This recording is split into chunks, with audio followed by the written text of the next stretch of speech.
At Northwood High School, there was one name every teacher recognized before even opening the attendance sheet. Marcus Reed. If a classroom door slammed, it was Marcus. If a hallway argument broke out, Marcus was nearby. If a homework was missing, Marcus again. He wasn't violent, he wasn't cruel, he was just impossible to reach. Teachers said he didn't care. Students said he had an attitude. Eventually, the school stopped trying to understand him. They labeled him Problem Kid, the counselor who tried. There was only one person who never used that label. School counselor Ms. Evelyn Harper. Every Tuesday, she scheduled Marcus into her office. Every Tuesday, he sat in the same chair, hoodie up, eyes on the floor. And every Tuesday, the conversation went exactly the same. Marcus, how are things going? Fine. Anything you want to talk about? No. School okay? Yeah, 10 minutes. Silence. Then the bell rang. Other staff began joking kindly with her. You're wasting your time, Evelyn. But she didn't stop scheduling him. Because Ms. Harper noticed things others didn't. Marcus never laughed at cruel jokes. He always picked up pencils kids dropped. He stayed after school not to hang out, but because he never rushed home. She'd worked in schools for 28 years. She recognized avoidance. Avoidance almost always meant pain. One afternoon, a substitute teacher accused Marcus of sleeping in class. Take your hoodie off and pay attention. Marcus didn't move. The substitute walked over and yanked the hood down. The entire classroom froze.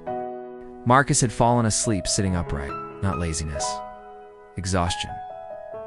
He woke startled and immediately grabbed his backpack like someone afraid it would be taken. The teacher wrote him up for disrespect when he left the room.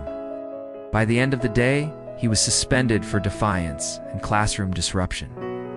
No one asked why he was so tired, except Ms. Harper. But Marcus didn't come to school the next day or the day after. Northwood High had a student support hotline a number students could call anonymously at night if they felt overwhelmed. It rarely rang.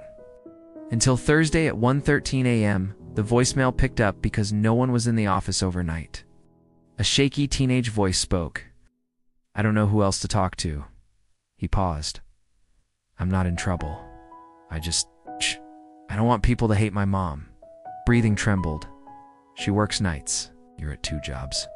I stay up to get my little sister ready for school. That's why I fall asleep in class. Silence. I pretend I don't care because if they know, they'll call child services and she'll think I betrayed her. Another pause. I'm trying. I really am. I just wish someone would ask what's wrong instead of what I did wrong. The system automatically emailed the recording to Harper. She listened at 5:42 a.m. and cried, because she knew the voice.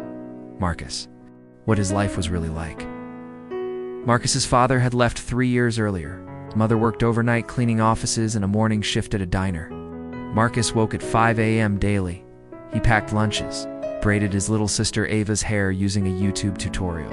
He walked her to elementary school before going to his own. At night, he waited awake so she wouldn't be scared alone. He did homework at 11 p.m., then slept, maybe 3 hours.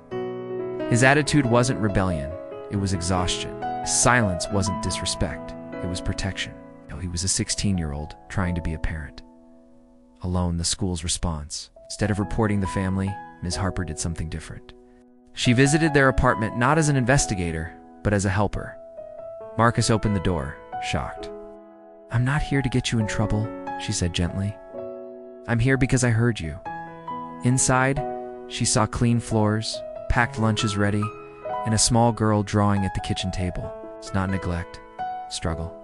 Within days, she coordinated a community childcare program for Ava. Free breakfast enrollment, homework, flexibility, a donated washer, dryer from a parent volunteer, and evening tutoring during school hours so Marcus could rest. Teachers were privately informed, not of details, but of truth. Marcus is not lazy, she told them. He's carrying more responsibility than most adults. The next Monday, Marcus returned to school, expecting punishment. Instead, his math teacher said, take the first 20 minutes. You can rest. Just understanding. His English teacher allowed assignments during study hall. The cafeteria worker quietly handed him an extra sandwich for later. For the first time, Kuza wasn't fighting the day. He was living it. Weeks later, something happened nobody had seen before. Marcus raised his hand in class, then again the next day. Then he stayed after school, not to avoid home, but to join the robotics club. He wasn't a problem student. He was a brilliant one who'd never had energy to show it. At the end of the semester, Ms. Harper asked permission to play an anonymous audio during a staff development assembly about student behavior. Teachers sat quietly as the recording played. "I just wish someone would ask what's wrong instead of what I did wrong." Several teachers wiped tears. Only after the message ended did she say, "That was one of our students sitting in your classrooms every day. No name given, no embarrassment." From that year forward, Northwood High changed its discipline policy. Every behavioral referral required one question first. What might this student be carrying that we can TC? At graduation 2 years later, Marcus walked across the stage not as a disciplinary case, but as a scholarship recipient for engineering. After the ceremony, he handed Ms. Harper a letter. Inside, "You were the first person who didn't try to fix me. You tried to understand me. That's what fixed everything." She hugged him and replied softly, "You were never broken, Marcus. You were just unheard. Because sometimes the loudest struggles are spoken in the quietest voices." And every soul, even the difficult ones, isn't asking for punishment. They're asking to be understood.